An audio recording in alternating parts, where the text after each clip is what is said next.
Price Lord. First August இந்த மாதத்தின் முதல் நாள் ஏசப்பா உங்களை பார்த்து சொல்கிற வார்த்தை என்னவென்றால், நடத்துவார். பிரயோஜனமானதை உனக்கு போதித்து நீ நடக்க வேண்டிய வழியிலே உன்னை நடத்துவேன் என்று ஏசாயா 48:17 சொல்லப்பட்டிருக்கு. Happy August month. கர்த்தர் உங்களை இந்த மாதத்தில் செம்மையான பாதையில் நடத்தி செல்லுவார்.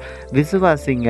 நமக்கு 1000 வழி தோணும், ஆனால் இயேசு நடத்துகிற ஒரே வழி தான் நம்மளை கரெக்டான பாதைக்கு கொண்டு போகும். ஸோ நீங்கள் ஏதோ ஒரு விஷயத்தில் இன்றைக்கி தடுமாறிட்டு இருந்தால் இயேசு கட்டத்தில் சொல்லுங்கள். அவர் உங்களை செம்மையான பாதையில் நடத்திட்டு செல்லுவார். உங்களை இயேசுக்கிட்ட ஒப்பு கொடுக்கும் போதோ நிச்சயமாகவே அவர் நம்மளை நடத்தி செல்ல வல்லவராக இருக்கிறார். யோசேப்பு போல் நம்ம வாழ்க்கையில் அவர் நிச்சயமாகவே ஒரு உயர்வை தருவார். அவனுக்கு ஆரம்பம் அற்பமானாலோ முடிவு சம்பூர்ணமாக இருந்தது. ஸோ யோசேப்போட ஆரம்பத்தை பார்த்து அநேகர் சிரித்தாங்க, ஆனால் முடிவிலோ அவன் பட்சத்தில் வந்தாங்க. அதே போல தான் உங்களுக்கு எதிராக இன்னைக்கு யாராவது இருக்கலாம், அல்லது உங்களை ஏளனமாக பேசின ஒரு கூட்டம் இருக்கலாம். நிச்சயமாகவே சொல்கிறேன், இந்த மாதத்து முடிவுக்குள்ளே தேவன் உங்களை உயர்த்துவார். அதே மனிதர்கள் உங்கள் பட்சத்தில் வரும்படி தேவன் செய்வார். இது எல்லாத்துக்கும் தேவன் நம்மளை நடத்தும்படி நம்ம அவர் கையில் நம்மளை ஒப்பு கொடுக்கணும். ஸோ அவர் கையில் உங்களை ஒப்பு கொடுத்துருங்க. அவர் உங்களை நடத்துவார், உயர்த்துவார், பயன்படுத்துவார். Bye verse with Jebaraj. Have a happy August month.